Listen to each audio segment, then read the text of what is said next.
Congratulations, you've got your sauna built, your electrician came out and hardwired your heater, and now you're getting ready for your first session. But the problem is, you've gone through this manual about 10 times now, and you're still confused how this thing actually works. Today I'm going to break down how to use your Harvia sauna heater, and I'll also give some helpful tips and tricks that I've learned after about 3 months of daily usage. Let's get into it.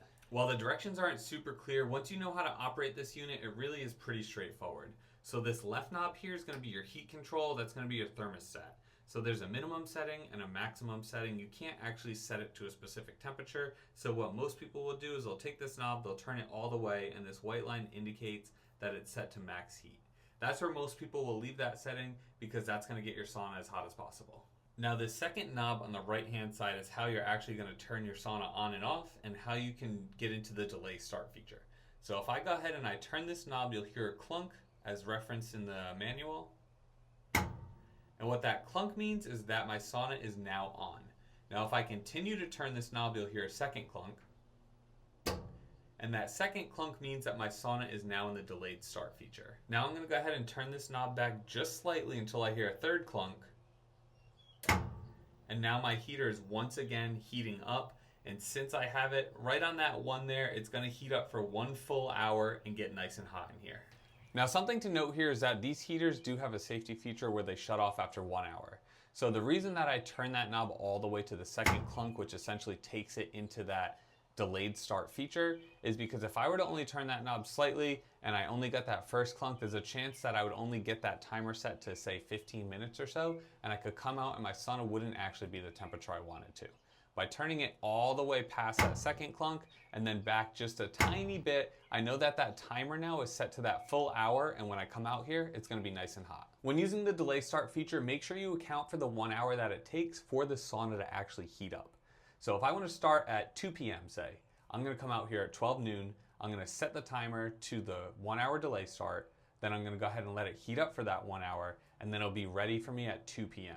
I don't want to do a 2 hour delay. I only want to do that 1 hour delay because I'm accounting for the 1 hour that it takes for the sauna to actually heat up as well. Something that's a little bit frustrating about this heater is that that knob does have a bit of play. So when you're setting a delayed start or when you're starting it up initially, it takes some trial and error and kind of learning where that knob's actually reading from, because it may look like it's set to a 1 hour delay, but it may be shorter or longer just because that knob's not super precise. Now another thing to consider is the fact that it does take a full hour for the sauna to heat up, and it has a safety feature that turns it off after an hour. So what I like to do is when I get in here for a session, I turn the sauna off and then I spin it all the way back on to that full hour again, so I know that it's not going to turn off on me in the middle of my session. Now this heater's spec'd out to reach between 180 to 200 degrees, and if you're not reaching that temperature, there's a few reasons that could be happening.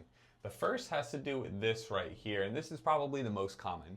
This is the thermostat that talks directly to the heater. It triggers when to shut that heater off, saying that it's at its max temperature. If this placement is not in the correct spot, this can shut off early, causing your heater to not get you all the way up to where you need to be. I consistently get it up to about 185 degrees or so in here, so I'm happy with this sensor placement for now, but if I ever did want it to get hotter and closer to that 200, all I would do is just bring this sensor down slightly.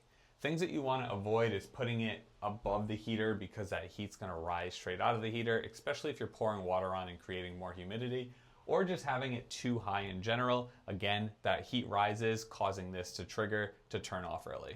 Now, the other common reason that you might not be reaching the proper temperature is because you have the stones packed too tightly in there.